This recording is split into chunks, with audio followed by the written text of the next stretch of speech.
Lady Jessica embodies the delicate balance between the expectations imposed on her by the Bene Gesserit and her own choices, decisions that ultimately shape the Dune universe.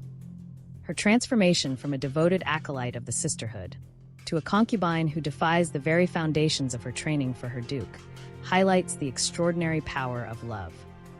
She ultimately became a feared, but also loved Reverend Mother for the Fremen, having a major impact on her son's rise to power.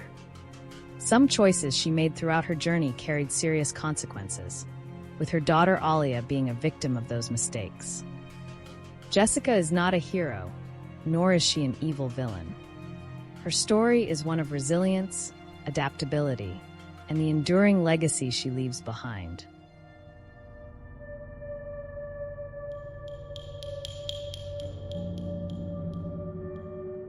Jessica was born on Wallach 9 as a key product of the 10,000-year-long genetic breeding program. Her birth was carefully engineered through the secretive union orchestrated by the Sisterhood between Baron Vladimir Harkonnen and Tenidia Neruz, a Bene Gesserit sister. Due to their importance in the breeding program, it was customary for their identities to be kept hidden, so Jessica knew nothing of her biological parents until later in life. From an early age, she was trained in the way of the Bene Gesserit to fulfill her purpose. She was to become an imprinter, a highly talented woman in the art of seduction, her objective being to get close to Duke Leto Atreides and give birth to a daughter. The Sisterhood's plans envisioned Jessica's daughter breed with a Harkonnen male to create an individual with perfect genetics, the Kwisatz Haderach. This individual would possess the ability to gain access to the genetic memories of all male and female ancestors and see the future through his powerful prescience. They planned extensively on how to use and maintain control over him, though their plans did not unfold as expected. In her preparation for this monumental task, Jessica was provided with the most intense training, spanning 14 years. Her education included pranabindu conditioning, which gave her complete control over mind and body, learning how to choose the sex of the child at the moment of conception, and enhancing her ability to defend herself in any situation. She also studied politics, espionage, and languages, alongside the ability to analyze and manipulate those around her, a skill set designed to help further the Sisterhood's plans in the political landscape. At the age of 21, she was sent to Caladan as a gift from the Sisterhood to Duke Leto. Following a thorough background check done by Thufir Hawat, the Atreides mentat, she finally met Leto. It was hard for him not to accept this irresistible gift. Not only was Jessica trained for years to seduce him, but she was also strikingly beautiful. Soon enough, she became his official concubine, which gave him the flexibility to pursue a strategic political marriage if necessary. Everything went according to the Sisterhood's plans, but over time, they developed a genuine love for one another. Realizing that Leto's greatest wish is to have an heir, she defies her orders, and instead she gives birth to a boy. She was fully aware it was her grandson who was meant to be the Kwisatz Haderach, so this choice also highlights her confidence and pride, believing she could accomplish it one generation ahead of time. 5 months later, the news of her pregnancy was officially announced across Caladan, and after 4 months, she gave birth to the heir of House Atreides, whom they named Paul. The arrival of their child seemed to inspire a more family-oriented lifestyle for Leto. Determined to prepare his son for the weight of the Atreides legacy, he enlisted Duncan Idaho and Gurney Halleck to train the boy. Jessica's act of rebellion, motivated by love and pride, not only shifted the course of her family's destiny, but also marked the beginning of her own journey of growth and adaptability.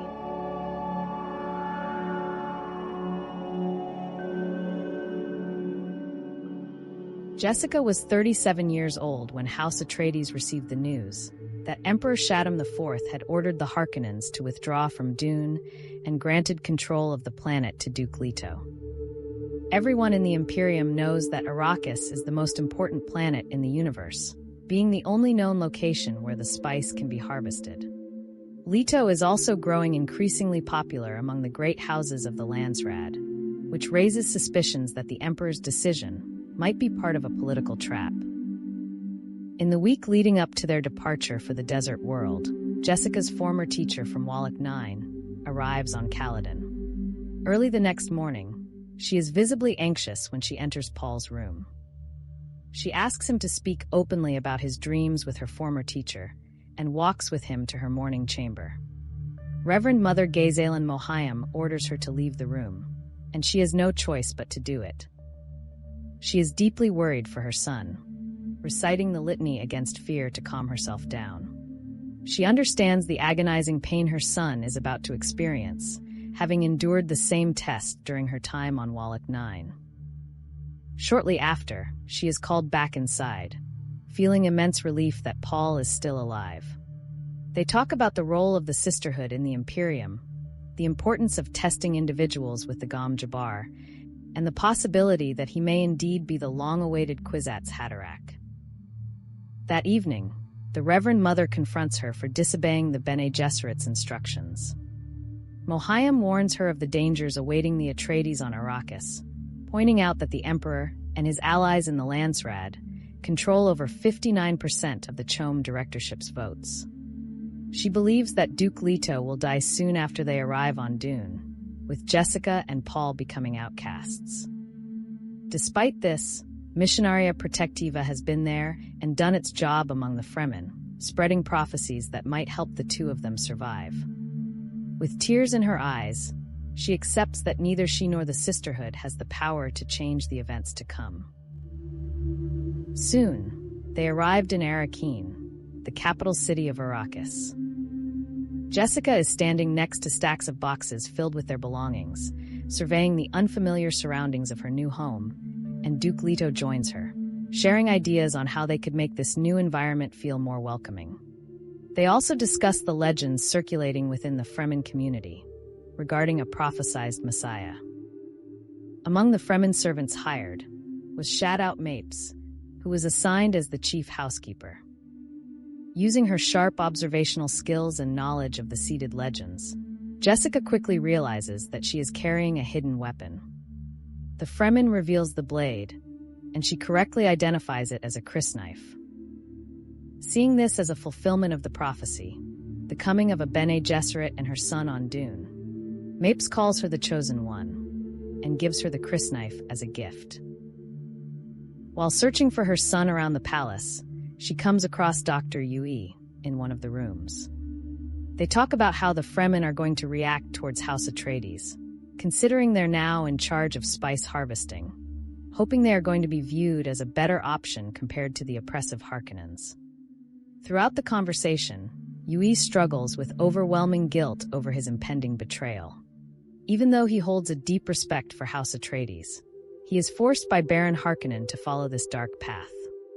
He still hopes that his wife might be alive and tries to hide his true intentions, but Jessica can feel that he is holding something back. She just doesn't know what. Even though her Bene Gesserit training tells her that something is wrong, she chooses to place her trust in the allies of House Atreides, and she is the only one who ever came close to realizing that the Sook Doctor is the traitor. Later that day, she finds a hidden greenhouse within the palace. It brims with flourishing plants, including roses and various other flowers, which clearly require an enormous daily supply of water to stay alive. She also finds a message for her from Lady Margot Fenring, a fellow Bene Gesserit sister and the wife of Count Fenring. The note cryptically warns her of an attempt on Paul's life, and hints that a trusted member of House Atreides is going to betray them. As she prepares to leave, Paul comes into the greenhouse holding a hunter-seeker. He recounts the assassination attempt, and shortly after, a guard arrives with news that the individual operating the hunter-seeker was found in the cellar. It was the job of the Atreides Mentat to secure the palace for their arrival, which makes Jessica wonder if he is the traitor. She then shares Lady Fenring's warning with her son, and just before leaving the greenhouse, she notices distant flashes of light on the desert cliffs, suspecting the Harkonnen agents. In a private meeting with Thufir Hawat at the command headquarters, Duke Leto learns of an intercepted message indicating that Lady Jessica is the traitor. The message was sent by Baron Harkonnen to create chaos within House Atreides, And while the Mentat remains unaware of this deception, Leto easily understands it. He chooses to play along and allows his officers to entertain the notion that she is guilty, aiming to deceive the Harkonnens into thinking their plan is working. Leto shares his true intentions only with his son, entrusting him to tell his mother that he never doubted her. In Arakin's palace, meticulous preparations are underway for a grand feast. In the majestic Great Hall, Jessica gracefully hosts the guests.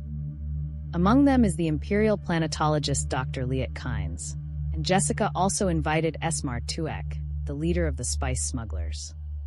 She understands the utility of the smugglers, with their ships and underground networks, which could provide the Atreides with a quick escape if needed. She overhears at some point during the dinner a conversation between Dr. Kynes and the guild banker. The extensive language studies on Wallach 9 allows her in this situation to identify the banker as a Harkonnen spy based on his distinct Gidi Prime accent. She talks with Dr. Kynes about the possible ecological transformation of Arrakis, a topic that has slowly changed his attitude towards House Atreides. He initially saw the Atreides with the same distrust the Fremen usually have for any off-worlders. Duke Leto has to step away from the table to take care of some important matters, and shortly after, Jessica finds out that the Atreides forces have intercepted a shipment of Harkonnen lost guns. Those are very powerful weapons, which makes her uneasy, fearing that some shipments may have slipped through. That night, she is awakened by a loud Duncan Idaho, who is drunk and causing a scene in the Great Hall. Yui and Shadout Mapes are also there, and Jessica tries to bring him to his senses with a slap followed by a cup of coffee, only to discover that he suspects her of being a Harkonnen spy. She now understands why everyone has been looking at her strangely, and why Duke Leto seems to have distanced himself lately. Thufir Hawat is the only one who can have such an influence on everyone, and she already suspects him of being the real spy, so she summons him to her chamber. She can tell from her Bene Gesserit training that the Mentat is not the traitor, leading to a back-and-forth argument about who the Harkonnen spy could be. It becomes clear that he doesn't trust her, as he believes she is manipulating Leto for the benefit of the Sisterhood. Jessica then uses the voice on him, forcing him to sit down and listen to her arguments, but this only fuels his skepticism. She ultimately lets him leave the room, with tensions between them being at an all-time high.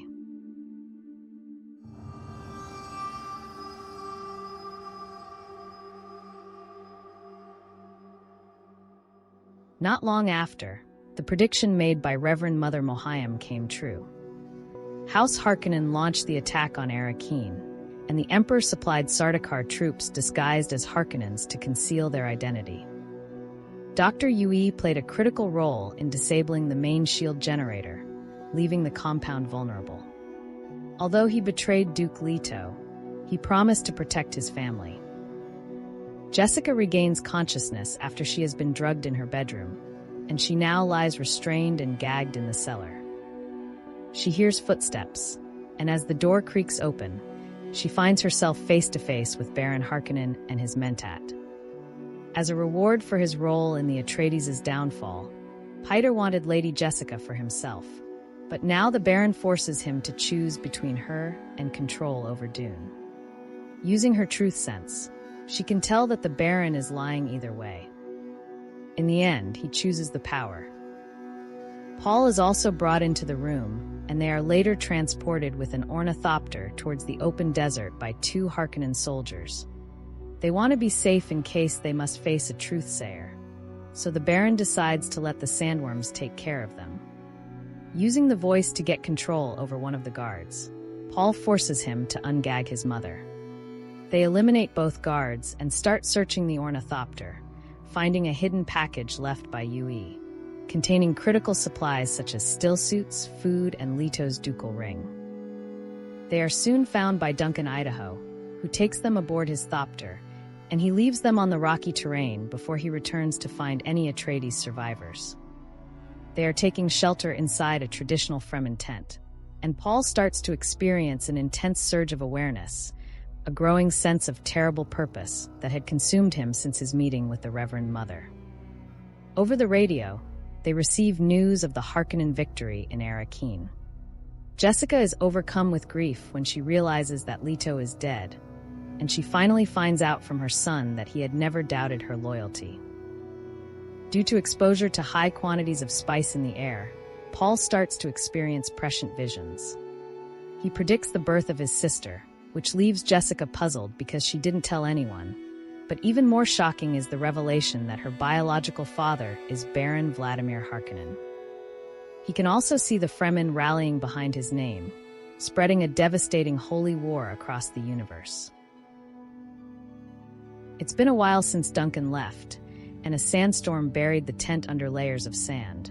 So they make their way out of the tent and decide to move forward on their own. Duncan soon appears and rescues them again, but this time Dr. Liet Kynes and a group of Fremen are also on board.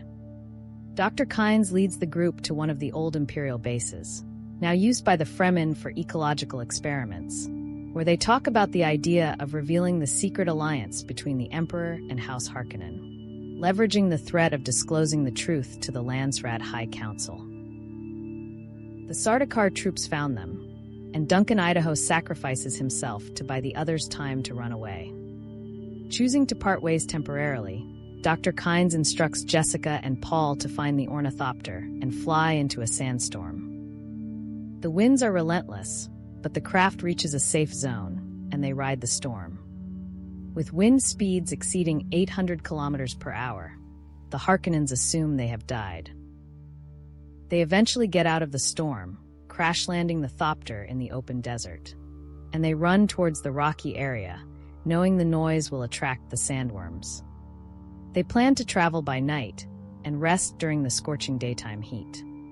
But at some point, Jessica gets buried in a sandslide. She is rescued by her son, but they lose the backpacks containing vital supplies. They need to recover them, so they create a foam to stabilize the sand. Exhausted, but determined to succeed, she manages to save one of them just as she is about to be buried again. They set up camp on the rocks, scanning the surroundings for any sign of nearby Fremen, and Jessica reflects on the stark contrast between the harsh landscape of Dune and the hospitable environment of Caladan. She thinks about the importance of water in this place and the lengths one might go to claim it, wondering if the Fremen are going to be friendly. As the heat intensifies, they decide to rest during the day, and she eventually falls asleep. She wakes up in the evening, and she finds Paul sitting near the tent, struck by how much he resembles Duke Leto. They get ready to move on, strategically setting a thumper in the rocky terrain. The thumper produces rhythmic pulsations designed to attract sandworms, allowing them to cross the open desert. They are using the Fremen's walking style, moving with uneven steps to blend into the desert's natural sounds. They walk across the dunes, with Jessica closely following Paul's movements. They nearly reached safety when they accidentally stepped on drum sand, producing a loud noise. They start running towards the rocks, with a massive sandworm chasing them, and once they reach the rock formation, they watch as the colossal creature emerges from the dunes. They are both amazed by its sheer size and the cinnamon scent emanating from its mouth, making them wonder about the mysterious link between the sandworms and spice. The sandworm is then distracted by the sound of another thumper, allowing them to move forward.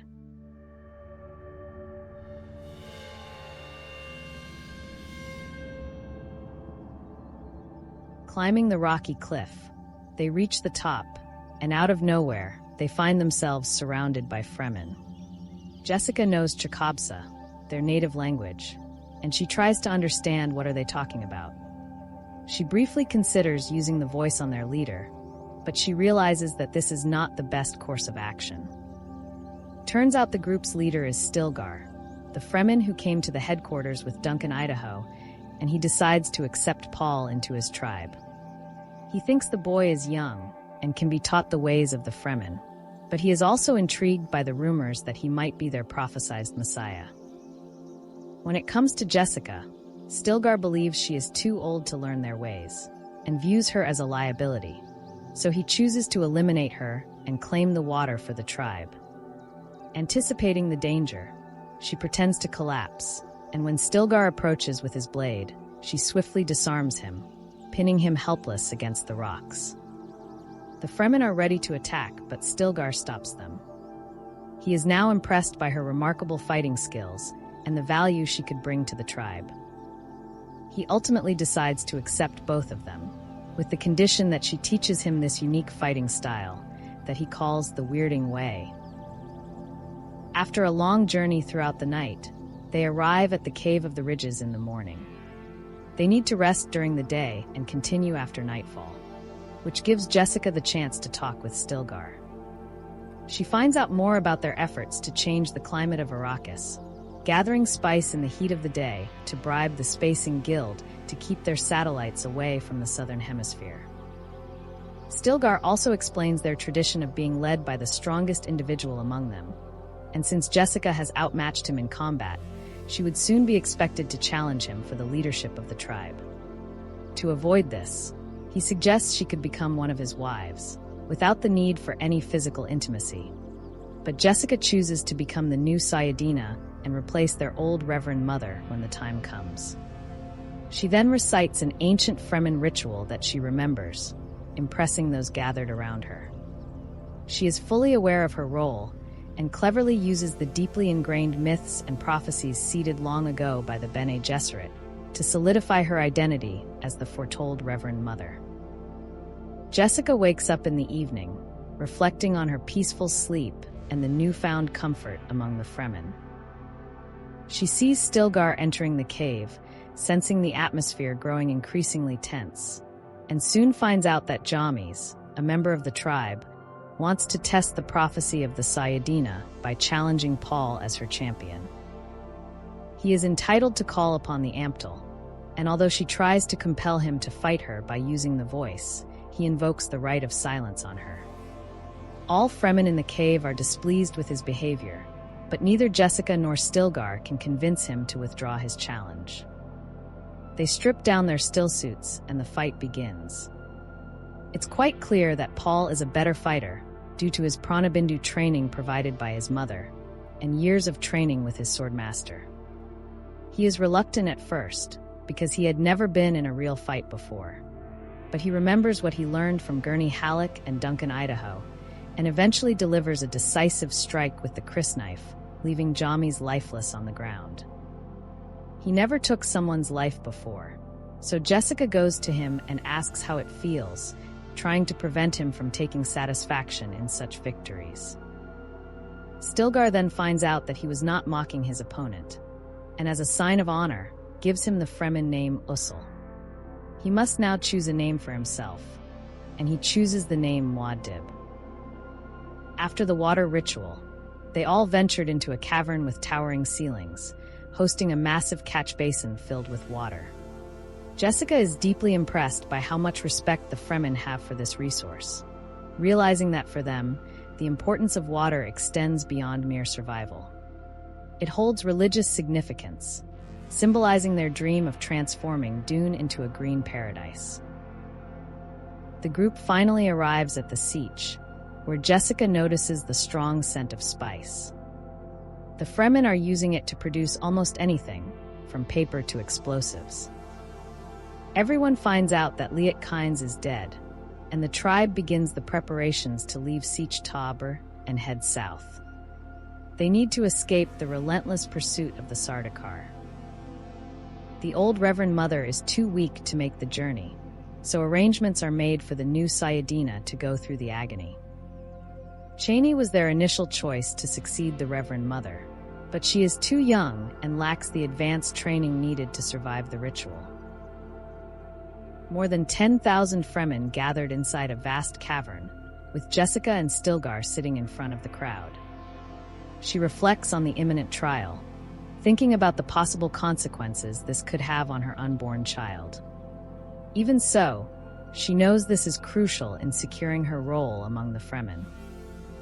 Wearing green as a sign of grief for her father, Chani gives Jessica the water of life, a highly concentrated dose of spice extracted from a small sandworm.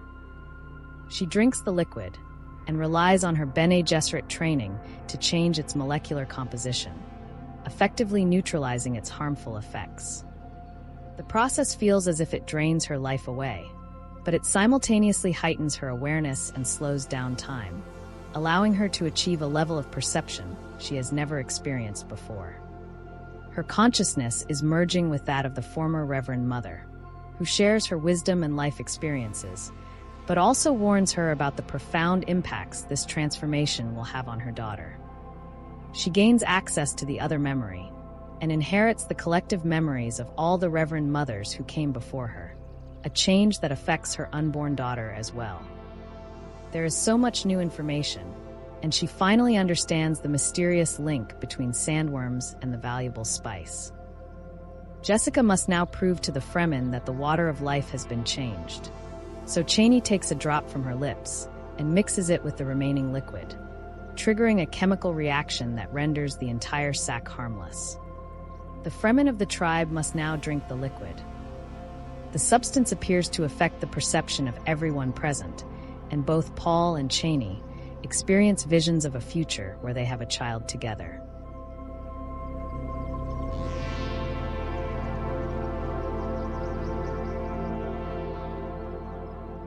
Over the next 2 years, Jessica and her son have fully immersed themselves into Fremen society, living in the southern hemisphere of Arrakis.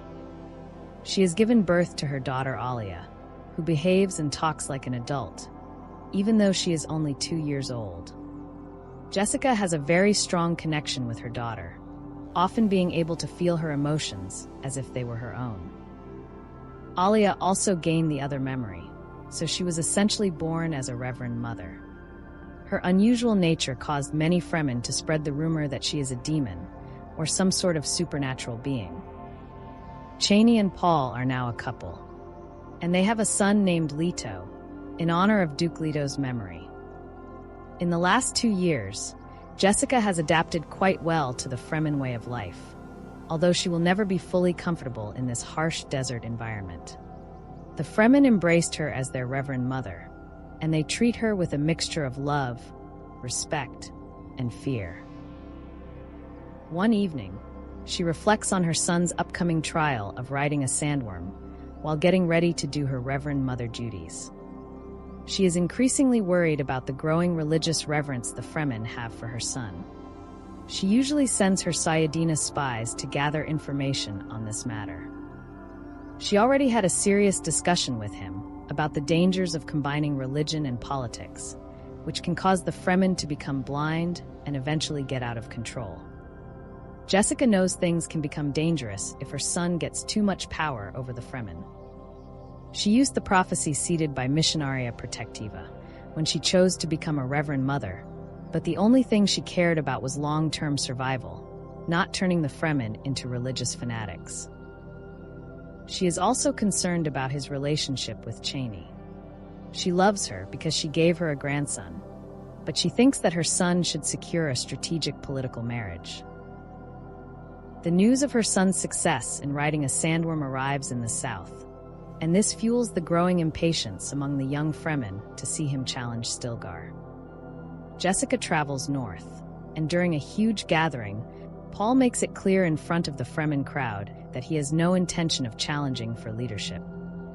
Instead, he declares himself Duke of Arrakis, commanding Stilgar to pledge his loyalty and continue as the leader of the tribe. On their journey back to the Siege, after Paul's sand-riding trial, the group spotted in the distance smugglers trying to land and harvest spice on their territory. They set up a trap and successfully capture them, only to discover that their leader is Gurney Halleck, who agrees to join them. When Halleck finds out that Jessica is still alive, he sees an opportunity to avenge Duke Leto, still believing she is the one who betrayed House Atreides to the Harkonnens. Right after Paul declares himself Duke of Arrakis, he confronts Jessica in one of the rooms, demanding she must confess her betrayal. Paul defends his mother with an emotional speech, explaining that Yui was the real traitor, ultimately convincing Gurney to lower his blade. Her son's words deeply move her, and she changes her mind about his future wife, telling him that he should marry Chani if he loves her. Halleck feels an immense sense of failure for believing this about Jessica, but she forgives him, and following this event, he becomes her most loyal guardian. As a way to recall their days on Caladan, Gurney is asked to perform a song on the Bali set, and shortly after, a Fedaykin guard reports that the Fremen leaders are starting to arrive for the council. Paul feels it is time to answer the call of that terrible purpose, so instead of preparing for the upcoming council meeting, he ventures deep into a cave where he drinks the water of life. It has been 3 weeks, and Jessica summons Chani north because her son is still unconscious. She tried many things to wake him up, but nothing worked. Chani comes up with the idea of using the water of life, but just then he suddenly regains consciousness, feeling drained by the whole experience. To demonstrate his transformation, he takes the unchanged water of life and starts drinking. Jessica is shocked and tries to stop him, but he grabs her hand and links his consciousness with her. The experience is significantly more intense than it was 2 years ago, when she connected her consciousness with the elderly Reverend Mother. A moment later, the connection is released. She is exhausted and overwhelmed by the realization that her son is indeed the Kwisatz Haderach. He then explains to both of them the scope of his newfound abilities, revealing that an entire fleet of Guild Highliners is orbiting Arrakis. He also reveals his ominous idea of creating a water of life weapon, capable of destroying all sandworms, and with it, all the spice. The Spacing Guild is aware of this, due to their limited form of prescience, their main focus being to protect spice production essential for maintaining monopoly on faster-than-light travel. Despite the threats to leave them stranded on Dune, Emperor Shaddam IV, accompanied by Baron Harkonnen and 5 legions of Sardaukar troops, landed on Arrakis.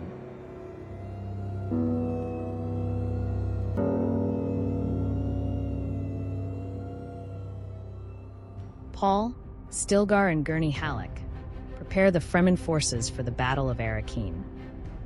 There's a great-grandmother of a sandstorm heading towards the city, a natural ally for the Fremen tactics, and they intend to harness its power to their advantage. They have also recovered House Atreides' atomics, which will be used to blow up the shield wall. Even though the Guild and the Landsraad are still orbiting above Arrakis, they can't risk involving themselves in this fight with their own atomic weapons because they fear losing the spice. Just as they launch their offensive, they receive a fragmented transmission about a Sardaukar raid on the siege. There were significant casualties, including young Leto, and Alia was captured. The atomic blast destroyed a big part of the mountainous formation, creating an opening for the Fremen to ride the sandworms through the breach, annihilating the Sardaukar and Harkonnen forces. With the shield wall breached, the raging sandstorm engulfs the city. Alia takes advantage of the chaos created by the offensive and gets close to Baron Harkonnen, taking him out with the Gom Jabbar. She then slips away from the Imperial forces into the swirling dust of the sandstorm. Once the battle is over, everyone makes their way to the palace, once again the home of House Atreides. Jessica arrives with Chani, who is devastated by the loss of her son. As she walks into the conservatory, she remembers being in this place before, yet her old memories are so vague since she became a Reverend Mother. She is now face to face with her son. She is astonished by how much he has changed since he consumed the water of life. It almost feels like her son is gone, and she begins to regret her mistakes, knowing she is to blame for this. She fears the religious relationship he has with the Fremen, who are now seeing him as nothing less than a god. As the meeting with the Emperor is about to begin, he wants Jessica by his side during the negotiations, and she warns him not to repeat his father's mistakes. She already knows he wants to take Princess Irulan as a wife, and this would give him the throne, but it is very dangerous. There will be war against the great houses who would not accept his rule, and countless innocent people will die. Thufir Hawat is with the Emperor's group. He is weakened by a toxin inflicted by the Harkonnens, and he approaches Jessica to admit he had been wrong about her all those years. He remains loyal to House Atreides and dies in Paul's arms, refusing to use the needle given by the Emperor. Reverend Mother Mohiam is also there, telling Jessica that the Sisterhood will eventually forgive her for giving birth to Alia, which she sees as an abomination. They finally have the Kwisatz Haderach, and she thinks that Jessica has her son under control, just as the Bene Gesserit envisioned, but she soon finds out how wrong she is. He reveals that he has no intention of aligning himself with the Bene Gesserit, leaving Mohiam in disbelief. She hates her for ruining 90 generations of carefully choosing genetic lines to arrive at this point, where they have the final product, but they can't control it. Feyd-Rautha is the last member of House Harkonnen, and he makes a desperate move by invoking the Conley. Even though Feyd tries to cheat as he usually does, Muad'Dib is too strong and easily wins the fight. The only remaining threat is Count Fenring, who refuses to follow the Emperor, leaving Shaddam Carino with no other choice but to step down from the throne. He will have to move from Kaitane to Seleucia Secundus and be restricted to a limited number of Sardaukar soldiers to avoid a rebellion. Although the Sisterhood lost their Kwisatz Haderach, through this marriage with Irulan, at least they have one of their own on the throne, who could possibly secure the Atreides genetics. Jessica is lost for words when her son demands the entire Chom Company holdings of House Carino as marriage settlement. She knows that life in the desert is not for her, and she wants to return to Caladan with Gurney Halleck. Deep inside, she wants to escape the Fremen fanaticism that is only going to grow stronger, which would remind her every day that she is responsible for this. She then turns to Chani, who is now even more sorrowful. Not only has she lost her child, but she now feels like she is losing her lover. But Jessica assures her that Irulan is going to be alone and miserable for a very long time. Concubines may not have the name, but they definitely have the power to change the universe.